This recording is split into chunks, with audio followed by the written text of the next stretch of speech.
পারলে না খেয়ে মরব, পারলে না পরে মরব, তারপরও এই ব্র্যাককে আমরা প্রমোট করব না, ব্র্যাকের পণ্য আমরা ব্যবহার করব না ইনশাআল্লাহ। আসসালামু আলাইকুম ওয়া রাহমাতুল্লাহি ওয়া বারাকাতুহু। সম্মানিত দর্শক মণ্ডলী, আপনারা যারা সোশ্যাল মিডিয়া ব্যবহার করেন আপনারা খুব ভালো করে জানেন বর্তমানে আমাদের দেশে একটি ভয়াবহ ফিতনা চলতেছে। একটি ভয়াবহ ফিতনাকে প্রমোট করার জন্যে এক শ্রেণীর নাস্তিক পাড়া উঠে পড়ে লেগেছে। সেই ফিতনার নাম হলো ট্রান্সজেন্ডার।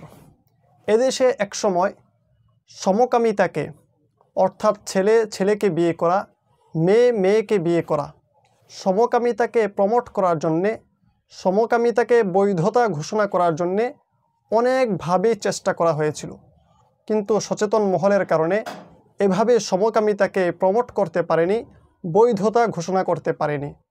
এই সমকামিতাকেই নতুন আরেকটি রূপ দিয়ে বর্তমানে আমাদের দেশে এটাকে নিয়ে আসছে ট্রান্সজেন্ডার বলে। ট্রান্সজেন্ডার মানে হলো লিঙ্গ পরিবর্তন। মানুষ তার অবয়ব কি আছে সেদিকে তাকাবে না, মানুষ সে বাস্তবে কি সেদিকে তাকাবে না, মানুষ তার মনে মনে কোনটা সেদিকে তাকানো।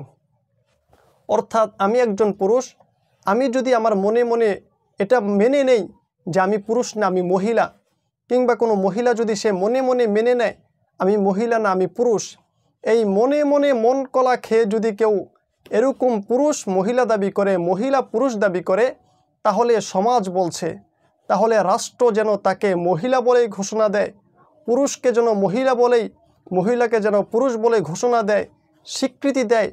এই প্রপাগান্ডা চালু করার জন্যে, এই প্রপাগান্ডা দেশে বৈধ করার জন্যে এক শ্রেণীর মানুষ উঠে পড়ে লেগেছে।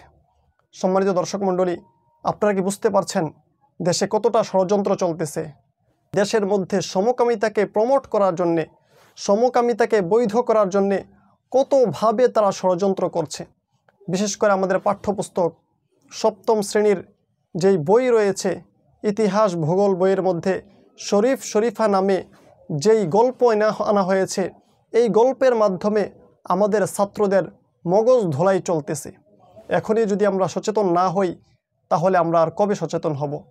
এখনই যদি আমরা সচেতন না হই তাহলে আমাদের পরবর্তী প্রজন্ম, আমাদের সন্তানাদি একজনও আর ভালো থাকবে না, তাদেরকে আর ভালো রাখতে আমরা পারবো না। একজন ছেলে হয়ে আরেকটা মেয়ের সাথে অবাধে তারা মিলামেশা করতে পারবে, এমনকি বেড পর্যন্ত তারা শেয়ার করতে পারবে।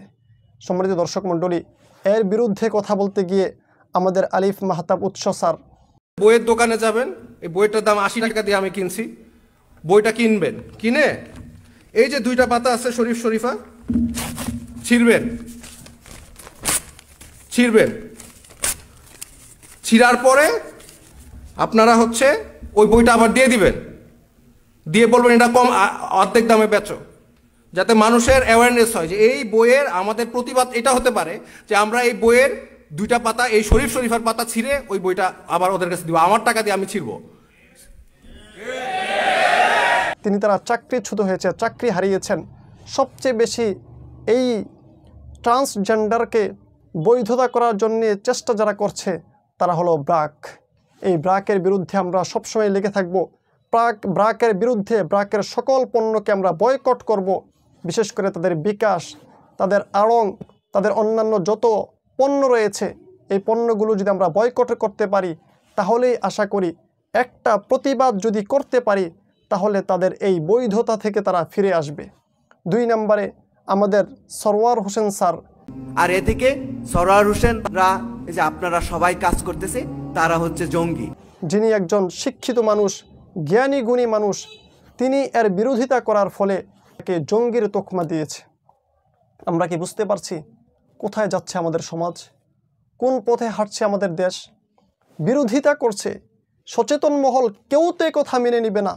একজন সচেতন মানুষ কেউ তো এটাকে মানতে পারে না, অথচ এটার বিরোধিতা যারা করছে, চাকরিচ্যুত করা, তাদেরকে জঙ্গির তকমা দিয়ে জেল জুলুম খাটানো, এখন পরিস্থিতি পর্যন্ত আমাদের সামনে চলে আসছে। এজন্য আমরা বলবো, বিশেষ করে ব্র্যাককে আমরা বয়কট করব। ব্র্যাকে যাদের সন্তান পড়ে তাদেরকে নিয়ে আসব, তাদের পণ্যগুলোকে আমরা বয়কট করব। পারলে না খেয়ে মরব, পারলে না পরে মরব, তারপরও এই ব্র্যাককে আমরা প্রমোট করব না, ব্রাকের পণ্য আমরা ব্যবহার করব না ইনশাআল্লাহ। আল্লাহ তাআলা আমাদেরকে এই ট্রান্সজেন্ডার নামক ভয়াবহ ফিতনা থেকে আমাদের সমাজকে হেফাজত করুন, আমাদের দেশ, আমাদের রাষ্ট্রকে হেফাজত করুন, রাষ্ট্রের মানুষদের শুভবুদ্ধির উদয় হোক, এই আশা ব্যক্ত করেই শেষ করছি। আসসালামু আলাইকুম ওয়া রাহমাতুল্লাহ।